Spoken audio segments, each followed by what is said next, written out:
Di panggung global, langkah Iran dan Korea Utara kini menarik perhatian dunia dengan intensitas yang mengusik rasa aman, pernyataan, demonstrasi kekuatan militer, dan lonjakan aktivitas nuklir mereka membuka pertanyaan besar. Apakah perang nuklir benar-benar berada di ambang pintu? Ketika dua negara pembelot ini bergerak dalam zona abu-abu antara diplomasi dan ancaman, dunia pun menahan napas. Langkah pertama yang mencolok datang dari Iran.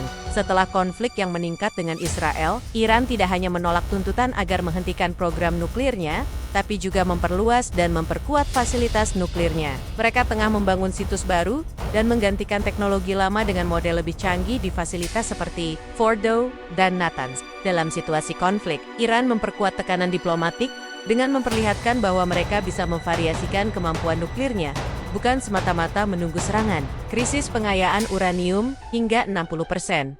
Meskipun masih di bawah level senjata, nuklir 90% menunjukkan bahwa mereka mendekat ke wilayah kritis kemampuan senjata nuklir.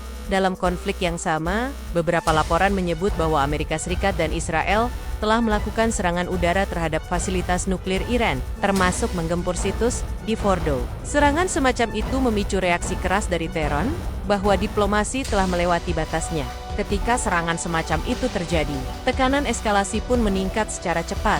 Setiap tindakan militer dapat direspon dengan langkah balasan yang jauh lebih agresif. Sementara itu, di Korea Utara, kemajuan senjata nuklir dan peluncuran rudal jarak jauh terus dipamerkan. Baru-baru ini, Pyongyang memperkenalkan ICBM baru bernama Hwasong-20, digadang sebagai senjata strategis solid fuel yang dapat menjangkau wilayah Amerika Serikat. Ini bukan pameran semata. Pameran itu menyiratkan bahwa Korea Utara sedang mempersiapkan kemampuan nuklir yang lebih modern, lebih cepat dalam peluncuran, dan lebih sulit dideteksi oleh radar. Hubungan antara Rusia dan Korea Utara makin mencuat sebagai dimensi strategis. Ada laporan bahwa teknologi Rusia kemungkinan digunakan dalam pengembangan rudal terbaru Korea Utara. Jika benar, kemajuan teknologi itu membuat Korea Utara bukan hanya pemain isolasi, tetapi bagian dari jaringan kekuatan militer global yang menentang dominasi Barat. Ketika Iran dan Korea Utara bergerak simultan, dunia mulai menyaksikan pola yang menggantung.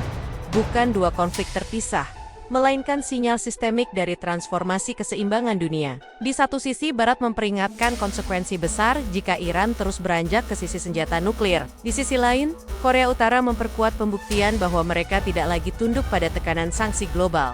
Ketika dua negara dengan kemampuan nuklir menantang batas diplomasi, sanksi, tekanan semua pihak menyadari bahwa risiko perang nuklir bukan sekadar hipotesis, melainkan skenario yang harus dihindari dengan hati-hati. Tekanan kini tidak hanya dari Barat ke Iran. Sebaliknya, Barat mencoba menekan Iran melalui diplomasi, ancaman militer, dan sanksi. Sementara Iran memancing respons. Dalam perundingan terbaru, Iran menyatakan terbuka untuk proposal nuklir Amerika Serikat yang adil dan seimbang, tetapi dengan syarat bahwa mereka tetap mempertahankan hak untuk memperkaya uranium.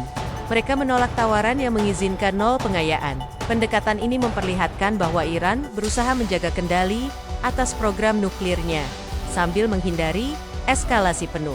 Jika konflik nuklir benar terjadi, konsekuensinya akan melampaui batas wilayah. Mekanisme saling balas tit for tat bisa memicu reaksi berantai antar kekuatan besar, AS, Rusia, China dan sekutu mereka, sehingga krisis lokal bisa berubah menjadi perang global. Namun dalam semua skenario dramatis itu, satu kenyataan tetap penting. Dominasi nuklir tidak bisa digenggam dalam semalam.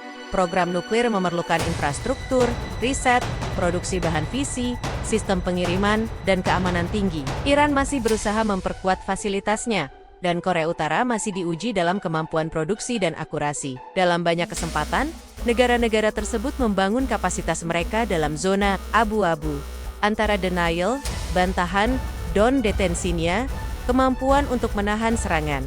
Bagi dunia, ini bukan hanya soal senjata nuklir, tapi soal kepercayaan. Ketika rezim nuklir saling menuduh satu sama lain, ketika inspeksi internasional diabaikan atau dihalangi, maka dunia kehilangan dasar untuk mencegah konflik. Disinilah diplomasi, aturan internasional, dan organisasi seperti IAEA punya peran penting untuk menjembatani kecurigaan dan mencegah eskalasi.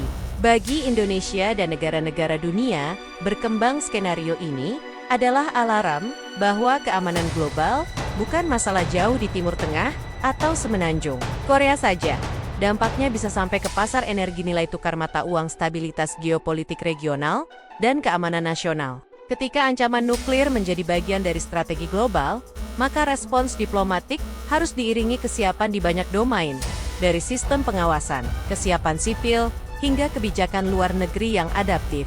Perang nuklir masih bisa dihindari, tapi hanya jika kepemimpinan global dan organisasi internasional mampu menahan langkah ekstrim dan meredam konflik sebelum masuk titik tak kembali. Saat dunia menahan napas menyaksikan Iran dan Korea Utara bergerak di pinggiran batas, kita semua harus menyadari bahwa skenario paling ekstrem mungkin bukan fiksi ilmiah lagi.